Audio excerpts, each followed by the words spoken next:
Yes, mga katropa, mayong hapon.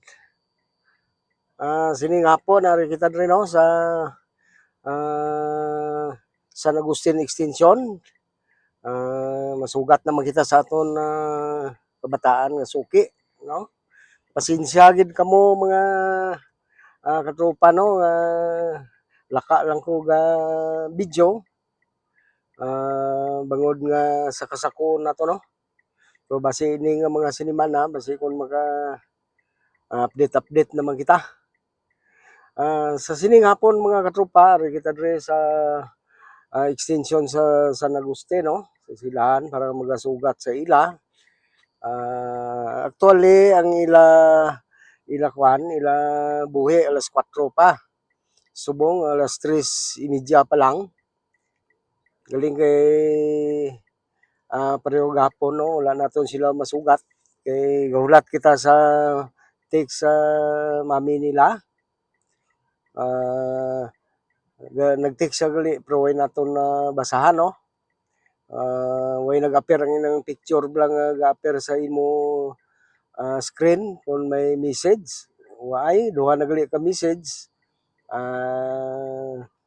Wala naton mabasa. Gali nakakuha pa kita pasahero.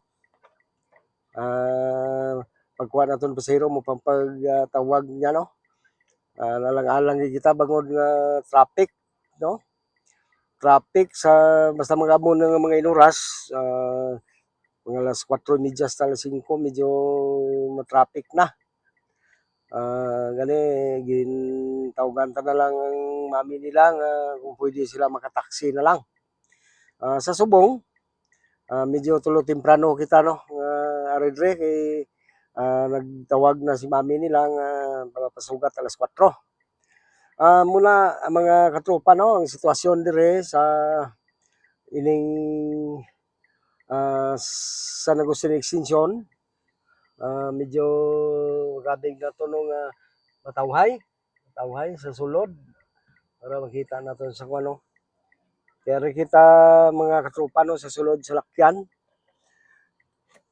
Mayari man dire pipila nga mga salakyan nga gahinulat man no. Sa likod ta may man. Siguro alas 4 man siguro ang buhi nila. Amo na mga katropa no nga gitempranuhan ta sila para nga di kita maalang-alang sa aton pagsugat sila kay kinahanglan kung mga alas 5 sila mapasugat kinahanglan alas 4 matamat ka na para nga di ka malang-alang no sa traffic. Kay perte ang traffic sa Bacolod kung may klase no kag may opisina. Di pareho sa iban nga adlaw mga bisan Sabado pa gani pag-abot sa hapon medyo traffic na no.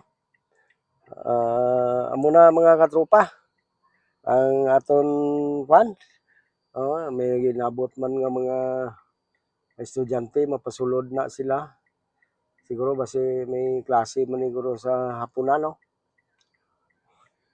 Amo na mga katropa nga aton na update no sa sining hapon sa sining Huwebes no. Kuan na lang mga 27 minutes na lang ang aton pagahulaton sa aton estudyante. Libre lang kita hulat-hulat sa gwa no. Amo na mga katropa, update ko lang sa inyo. Pasensya no sa liwat nga bago lang ko naka video naman ako bangod nga ang aton sitwasyon abi no masiling naton nga daw wala na kita sa simpo halos no sa kasakuon no. Gani mga katropa no, pasensya gid. Mayong hapon sa inyo. Bye-bye and God bless mga katropa. Love you all.